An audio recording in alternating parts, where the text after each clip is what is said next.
OSEX TV.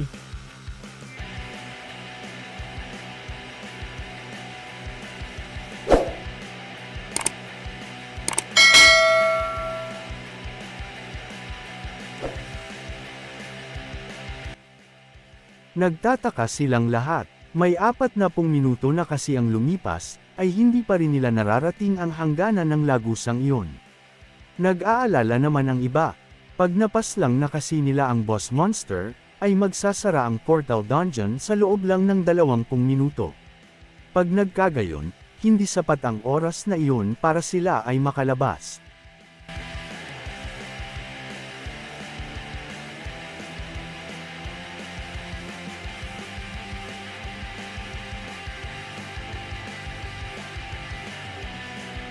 Habang binabagtas nila ang kahabaan ng lagusang iyon, ay humingi ulit ng pasensya si Sung Jinwoo kay Miss Ju-hee.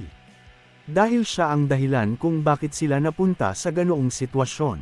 Sinabi naman dito ni Miss Ju-hee na, ayos lang siya. Kaya wag siyang mag-alala. Subalit para kay Miss Ju-hee, ay hindi iyon maganda. Nasisiraan na ba ng bait si Sung Jinwoo? Kung gusto na niya magpakamatay, ay saksakin na lang niya ang kanyang puso. Huwag na niyang idamay ang mga braso niya at mga paa, dahil siya ang nagpapagaling ng mga iyon. Galit na sinabi ni Miss Ju-hee. Ano ba ang pumasok sa ulo ni Sung Jinwoo, para gawin niya ang mga bagay na iyon? Para naman kay Sung Jinwoo, nabubuhay pa siya hanggang ngayon. Dahil lagi siyang ginagamot ni Miss Ju-hee, na isang B-rank healer. At hindi pa niya nasusuklian ang kabutihang loob na iyon ni Miss Ju-hee sa kanya. Malungkot ang mukha ni Sung Jinwoo, na humihingi ulit ng pasensya. Sinigawan na siya ni Miss Ju-hee, dahil humihingi na naman kasi ulit ito ng pasensya.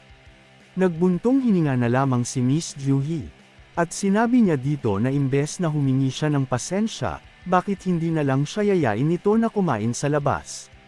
Natigilan naman si Sung Jinwoo, sa sinabing iyon ni Miss Ju-hee. Namula at wala na lang masabi si Sung Jinwoo, dahil medyo nahiya na ito sa kanya. At habang nag-uusap pa si Miss Ju-hee at Sung Jinwoo, ay nagsalita naman si Mr. Song Chi-yul. Na narating na daw nila ang silid ng boss monster. Kakaiba ang pintuan ng silid na iyon, at parang may kakaiba doon. Kadalasan kasi sa dungeon, ay butas lang na kuweba, ang binabahayan ng mga halimaw at ng boss monster. Iyon kasi ay parang pintuan ng isang palasyo. At bakit may ganoong klase ng pintuan sa loob ng dungeon?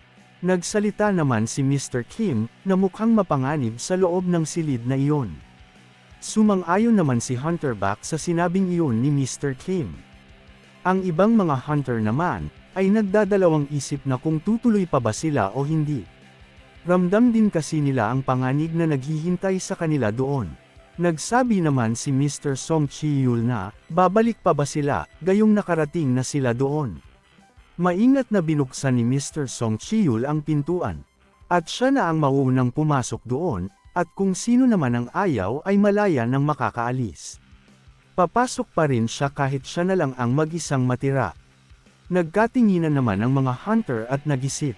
Sinabi ng isang hunter na si Mr. Song Chi-yul ay may kamangha-manghang abilidad, at napakagaling ng kanyang estilo sa opensa kumpara sa ibang mga C-rank hunter.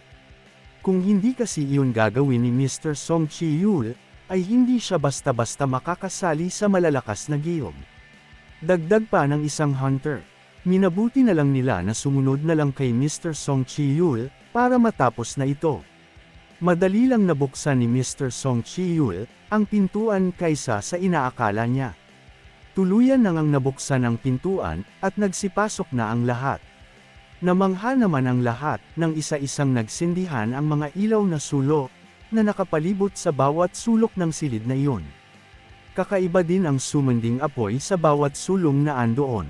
Ito kasi ay kulay bughaw na apoy. Tumambad sa kanila ang isang malawak at bilog na bulwagan. At sa bawat gilid ng silid na iyon, ay may mga nakatayong malalaking estatwa ng mga mandirigma. At sa kabilang gilid naman ay may isang malaking trono ang naandoon.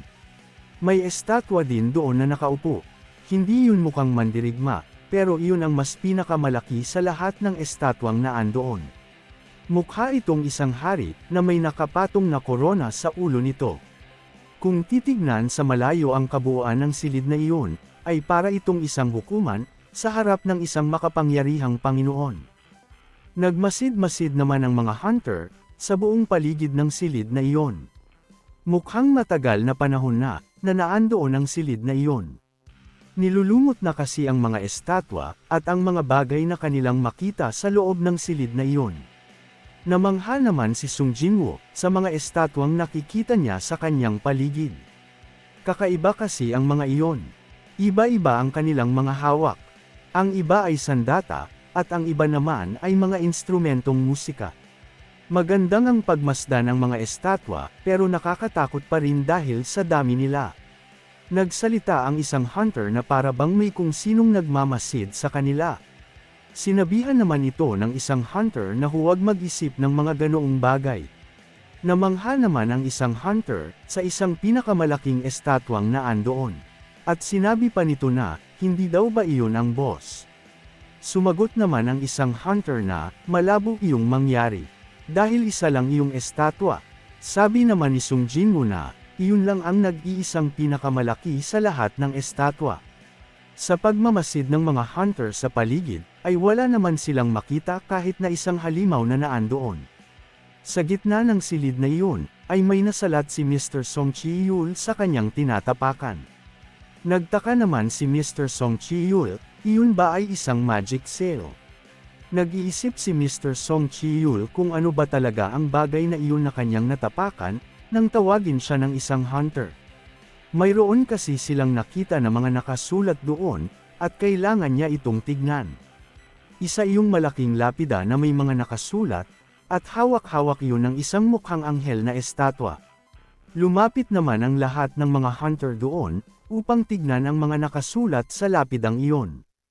Isa iyong simbolong salita, ayon kay Mr. Song Chi-yul. Sinimulang basahin ni Mr. Song Chi-yul ang mga nakasulat doon. Kautusan mula sa templo ng Kartanan.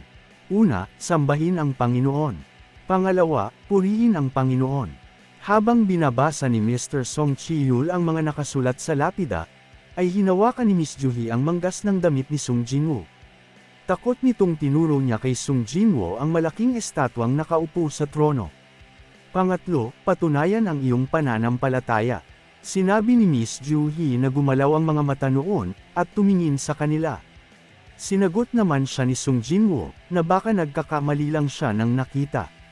Pero natigilan si Sung Jinwoo, nang maramdaman niyang parang nag-iba ang ihip ng hangin sa paligid.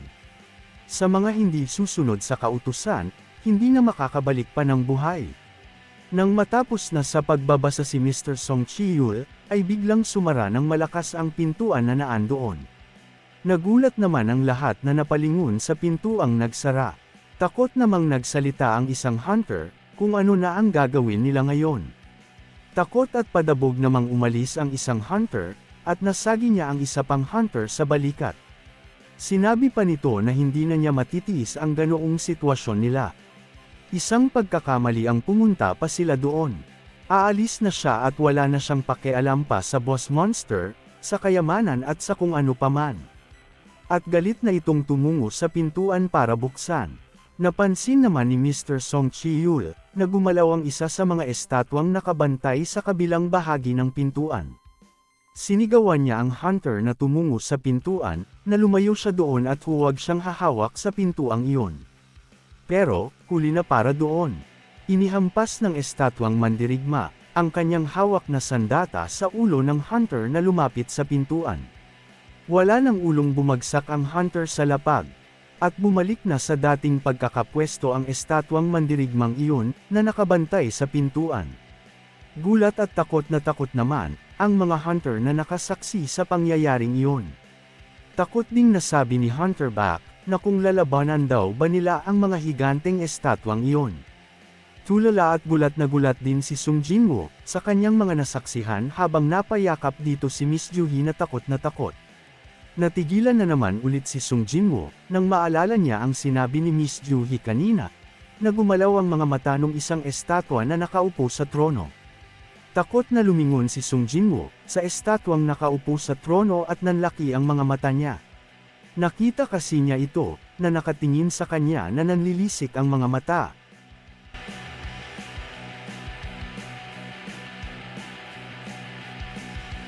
Lalabanan daw ba nila ang mga estatwang iyon? Kailangan ba nilang labanan ang mga iyon? Takot na tanong ng bawat hunter na naandoon. Paano nga naman nila lalabanan ang mga ganoong klase ng kalaban? Iniisip ni Sung Jinwoo kung ano nga bang rank nung hunter na kamamatay lang kanina. D rank.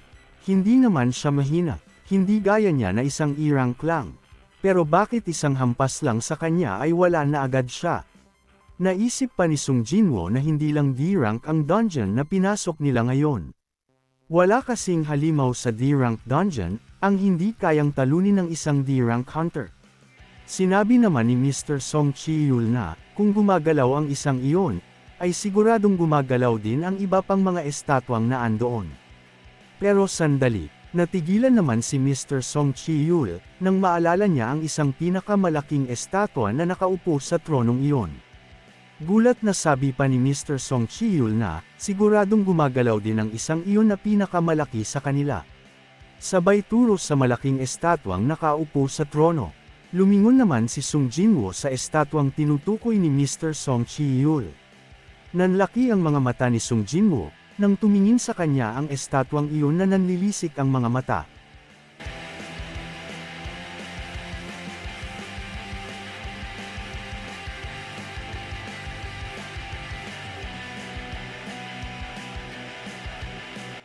Hindi iyon ang kauna-unahan, na naranasan ni Sung Jinwoo na nabingit ang buhay niya sa kamatayan. Unang raid niya sa dungeon, ay nahiwalay siya sa kanyang mga kasama. Naligaw siya at nawala, at pagkatapos ay may E-rank monster ang sumaksak sa kanyang likuran. Nang dahil doon, isang linggo siyang na-ospital. Nang hindi siya makalabas sa dungeon, ay muntikan na siyang mamatay sa gutom. Mababang rank lang ang dungeon, pero lagi pa rin nasa panganib ang kanyang buhay. Yung iba ay ipinagpapalit nila ang mga nakuha nilang magical core, sa maayos at matibay na sandata. Para matalo nila ang mga halimaw, at makakuha pa ng mga kayamanan. Hindi yun kaya ni Sung Jinwoo, dahil ginagamit niya ang napagbibilhan ng core na kanyang nakukuha, sa pagpapagamot sa kanyang ina. Lagi siyang nawawalan ng sandata, dahil mumurahin lang at madaling masira ang kaya niyang bilhin. Maswerte lang siya sa raid, pag may healer silang nakakasama.